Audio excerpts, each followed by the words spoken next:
Hello, everybody. So I did one, and I realized that I had one from before, but this is going to be kind of one of the first YouTube videos that I do.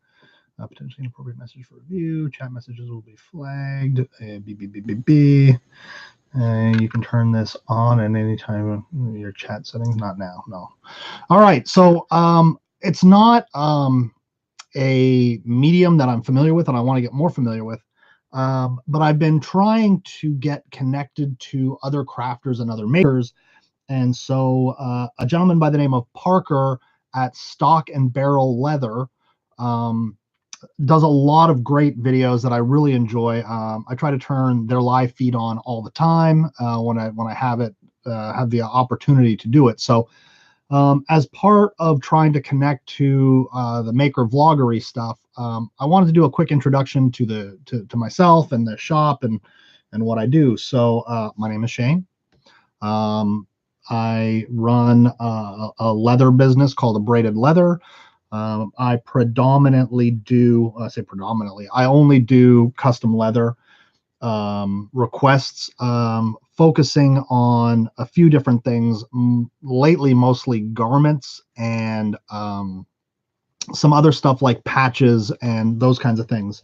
So, yeah, I want to take a look around the shop. So, I'm sitting at kind of my main workspace with everything behind me. My shop is a one-car garage, so it is, I don't know, 10, 12 feet wide and maybe 18 feet long. On video, when people come to the shop, they always say it looks bigger on video. So I don't know how that works, but I'm going to go through the shop real quick and show you all the things that I have and I do and all that kind of stuff. So what you won't find when I do videos like this, hey Jenna, what you won't notice in the shop is a lot of finished products, because I only do custom orders. I only do things by request and then they get shipped. So, you know, you don't ever see me with, 100 vests behind me that I'm trying to sell, because I don't make vests to spec. I don't have small, medium, large, extra large vests. Every vest I make, as an example, is custom fit to the person ordering it. So once somebody orders something, I make it and out it goes. So behind me, very quickly, is my new stack of leather. Now, what's really interesting is that the shop is set up a little bit differently now. You'll notice a table behind me. It's not normally there. I've finally had an opportunity to have somebody come in and help me with some work.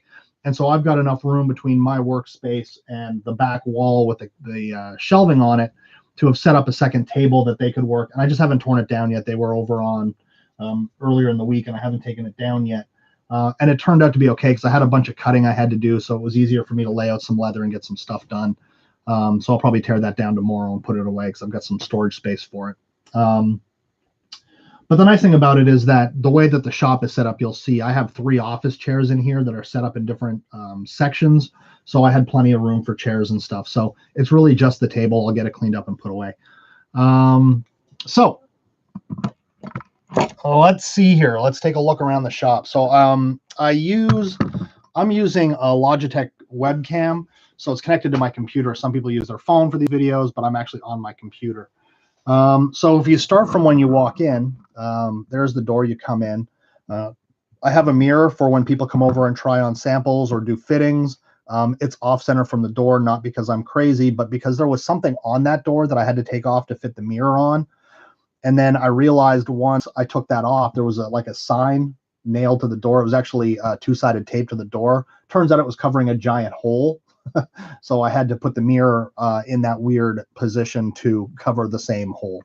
And what you'll see over here when you come in, the first thing is on your left, there's a table in the back that contains just general garage stuff. So, motor oil, tools, whatever, because it is still a garage, but I'm trying to minimize the space used for that. But next to that, you will see my industrial sewing machine.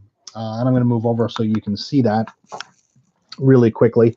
And again, if you've watched my Facebook videos, you've seen a lot of this stuff. But again, ideally trying to get this for other makers. This is a flatbed compound sewing machine. It's a Sailrite fabricator. I did a lot of research into the kind of machine that I wanted, and this is what I settled on. It's got a 10-inch throat, so it's really wide open. For the kind of work that I do, I needed a walking foot machine, and this is the one that I decided to get, and I love it. It's got a servo motor on it, which has amazing control and is super helpful for me. Here's one of my chairs, like I was saying, but you can see the kind of work that I do. There's a custom vest on there with a custom patch, both of which I did. Sorry, the camera gets reversed here. But if you look around the front, again, this is a custom vest. You can see it's got buckles on the front rather than just regular straight straps. So I'm just getting ready to ship that out. I'd made the patch originally, and then somebody requested the vest, so I made the vest for them. There's a refrigerator that's getting gone here soon because it doesn't work. So then I've got some more storage there. There's a chair here that's just a chair, but behind it there's a little bit of storage. And then on the other side of me here, you can see more of kind of the storage that I have. Now, because I do custom work, I can't focus on one thing, so I have a really broad selection of hardware and tools and things that you need in order to accommodate some of these custom requests. So, you know, I have everything from small eyelets up here, you know, and eyelet setters. Where are they? Let's see if I can get this to focus here. There we go, up in there. I have a variety of sizes of O-rings in a variety of sizes and colors. I have various sizes of eyelets. I have studs for belts. The wood that you see here is for various leather toys that I make with braided handles, those kinds of things. I have a variety of sewing machines. Where are they? There they are. I've actually got fewer than I did. I've knocked that down a little bit. That includes this one here, though. So I have a bunch of sewing machines. I have levels that seem random hanging there, but I use those for my braiding projects. They're vital for that. Down over in the corner you can't see as well, I have a lot of my dye stuff, which is down in there, because I do a lot of custom dyeing as well. Again, part of the custom work. All of my leather that I use, again, this leather that's here is stuff that's almost all left over from other projects. Because I do custom work, I generally will order the leather for it for each project. But as you realize, when you order leather, at least the way I order it, you can only order sides, which is half a hide being a full cow worth of leather. So I'm ordering half cow's worth of leather. And so for some of these projects, I only need very little of one color, and so it leaves you a lot of leftovers. But things like up top is where I keep my black. I go through enough of that I'll order bunches at a time, and then go through and then order more. Around the corner here is a bit of a mess because I've been doing some reorganizing, and a lot of it's been shoved into the corner here. But this specific table is where I do my braiding. There's a vise there that I use. You can see I've got some strands cut for some projects that I'm working on. Normally you don't see that because I've got a backdrop hung up in this back corner where I do my photos. I've got two mannequins. I've dress forms. I loaned one out so for somebody doing a display, so it's gone. It's going to be back soon. And I use those for my photos as well. I also have a light box for taking photos of some of my smaller pieces, mostly like patches, cuffs, collars, those kinds of things. And then I have some storage for smaller items. Then over here, I have a lot of my patterns. Now, my patterns are interesting because I have set patterns that I have, but I only use those to base other ones off of. So if you look up here, I have massive amounts of poster board, and that's what I do my patterns out of. So what I'll do is when I get a custom order, I take one of my base patterns, set the measurements off of those, and then transfer custom patterns to the poster board and do them that way. Over here, I have my workstation with my monitor, and you can see all that. A really vital piece of equipment that I have is my Cricut, which I use for all of my patches and custom designs for fonts and text and whatever else. So I can use the software that comes with that to die cut all of my templates. So then I come over here because I do a lot of work over here where I do my hand turn stitching. So I have all of my massive pile of thread and different colors that I have because of the colors that I use. On the back wall, I have a lot of my tools hanging that you can see.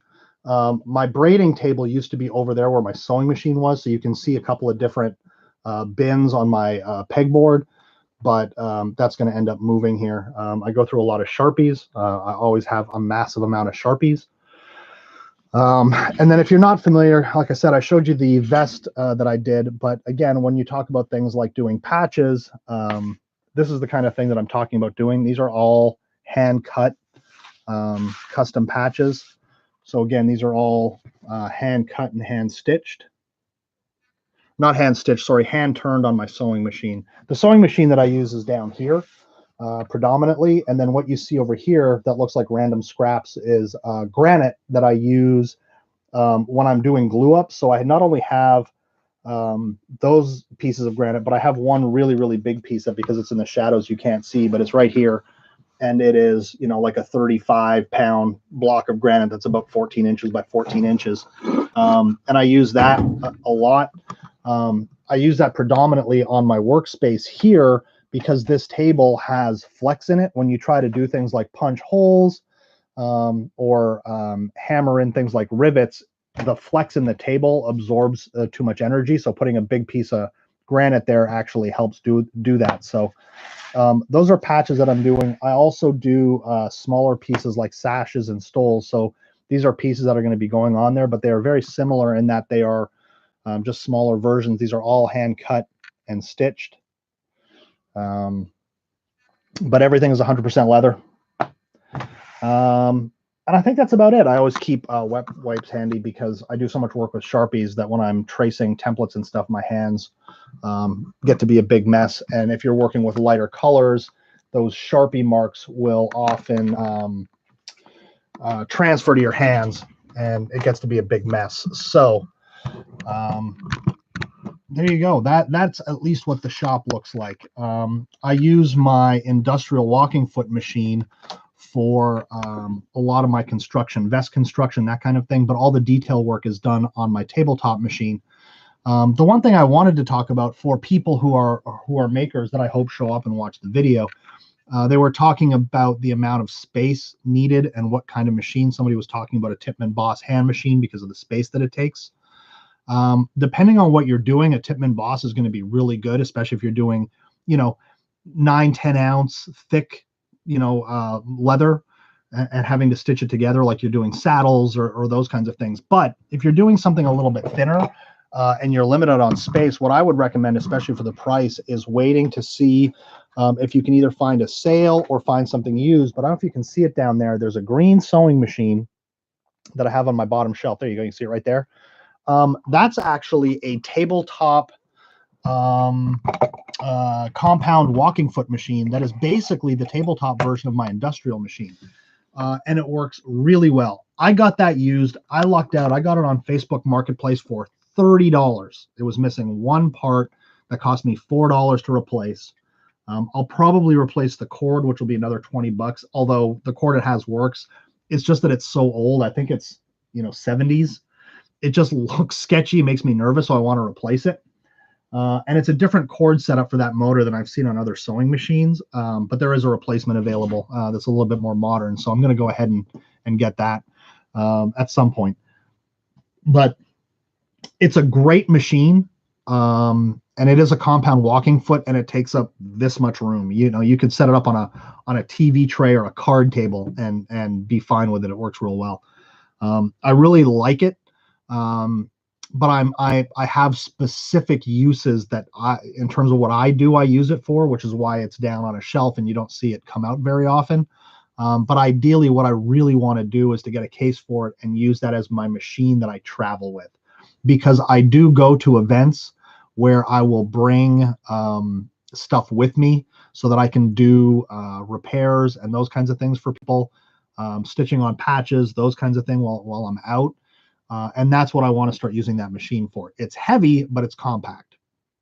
I think it weighs probably 40 or 50 pounds. It's not light. It's like an all steel construction. But otherwise, I use my industrial, which is a Sailrite fabricator. I love that machine. I spent a lot of time researching it. It came in pieces, so I had to assemble it. It got delivered. Sailrite is a company out of Indiana. And one of the reasons I like them is that their customer service is excellent. They're a small company. And when you contact them, you'll often get the owner of the company answering questions. So it's super helpful. I'm hoping to do more actual crafting and construction videos.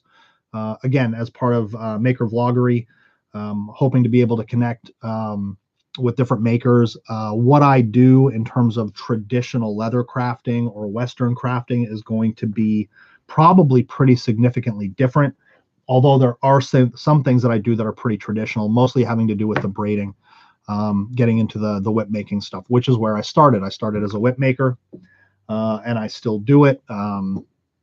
But I'm so overwhelmed with the other work, the custom leather work that I do, that I don't have as much time to do the braiding, because it's a pretty time consuming thing to do. So that's it. That's the shop. Again, hopefully I'll get a chance to do more videos like this. So I appreciate everybody tuning in and watching the video, and thanks for stopping by. Bye.